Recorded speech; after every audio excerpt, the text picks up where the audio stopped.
ازيكم يا بنات؟ النهارده مع بعض هنقفل كفر الغسالة زي ما وعدتكم الفيديو اللي فات. الغسالة مش هتحتاج منك حاجات كتير غير مترين من السوست وجرارين اتنين بس. وقبل كل ده هتعملي اوفر للقماش. ايه هو الاوفر؟ الاوفر اللي هي سرفلة، اللي هي تنظيف حرف القماش زي ما انت شايفة كده. هتعملي اوفر للقطع كلها ما عدا القطعه اللي هي الجزء العلوي اللي هي اللي فوق، لان دي اخر قطعه تتخيط. فانت مش مضطره انك تعملي لها اوفر في الاول، هتعملي لها اوفر بعد الخياطه بعد ما نخلص خالص الكفر.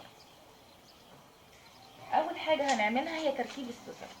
طبعا هتركبي السوست عند الباب، فهنضطر ان احنا نشتغل كل شغلنا على تركيب السوست عند القطعه اللي هي الاماميه اللي هي الاولانيه اللي هي اللي عند الباب دي. طبعا احنا عملناها العرض بتاعها 60 والطول 90. احنا هنركب السوست عند الجزء ده. فاول حاجه هنعملها هي تركيب السوست على الجزء اللي هي الامامي. هنركب مع بعض السوست. بتجيب القماش ده الجزء الامامي، وبتيجي عند المركب اللي هو الخط اللي انت علمتيه عند القياس، وبتتني القماش عليه بالظبط كده علشان يطلع القياس مظبوط. وبتجيب السوسته، ده وش السوسته مش ظهرها، بتجيبيه بالشكل ده، هتحطيه تحت القماش وتطلعي جزء قدام شويه، ترجعي تخيطي بالشكل اللي انا عاملاه ده. دي طريقه.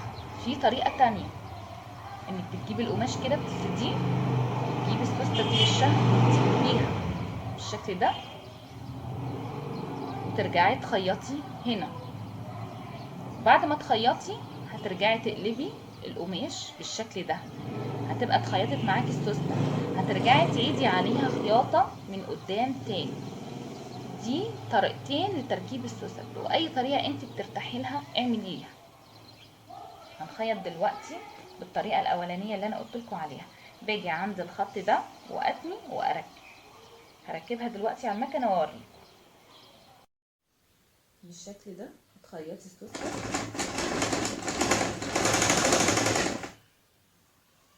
هتفضلي تتني مكان الخط، تحطي السوسته من تحت وتمشي مكان قطعتين.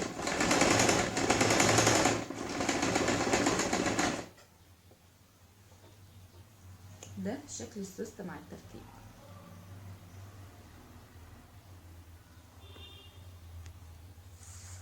هخيط كده. احنا خيطنا الجنب الاولاني، هنيجي بنفس الطريقه في الجنب التاني وهنعمل زي ما عملنا في الجنب الاولاني. هنتني عند القياس، عند قياس الخط، ونحط السوسته تحت، وهنبدا بخياطه الجنب التاني. هخيطها لكم وارجع لكم.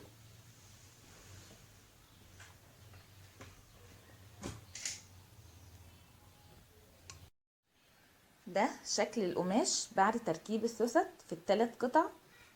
انا لسه ما ركبتش الجرارين. لازم تاخدي بالك من اتجاه الورده او الرسمه عندك في القماش. ده الجزء الوسط عند الباب، وده الجنب اللي هنا في اليمين، وده الجنب الشمال. لازم اركب الجرارين عشان اقفل الثلاث جوانب علشان اعرف اخيط الجزء العلوي اللي فوق هنا. هركب الجرارين وارجع لكم. ده الجزء العلوي خيطته من الاربع جهات. ده الجزء اللي في الخلف، ده الكورنر اللي ورا.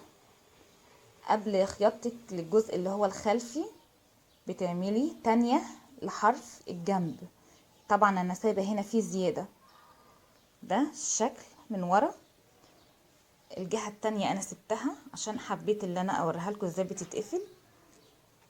طبعا انا خيطت الجنب ده هنا، دي الزياده اللي انا سايباها، هتتنيها تانية في تانية، وتبدأي انك تخيطي الجزء ده في الجزء ده، هيطلع معاكي المربع مظبوط من ورا كده. الكفر احنا قفلناه من فوق، ومن الجناب. مش فاضل غير بس الحرف انك هتتني بس. انا طبعا عامله اوفر تحت، هتتني تانية واحده بس عشان تعرفي تفنشي كويس وتقفلي مكان السوسته، ما يتفتحش معاكي ينزل معاكي الجرار، فلازم تتني كده. يبقى احنا خلصنا الكفر كله خياطته، وما مش فاضل فيه غير انك تعملي رباط. انا بعمل رباط تحت علشان امسك الكفر كمان من تحت. وطبعا هنعمل ليه فيونكة تزيين ان شاء الله الحلقة الجاية. الفيديو الجاي ان شاء الله هعمل لكم تصوير للفيونكة وازاي تزيني الكفر.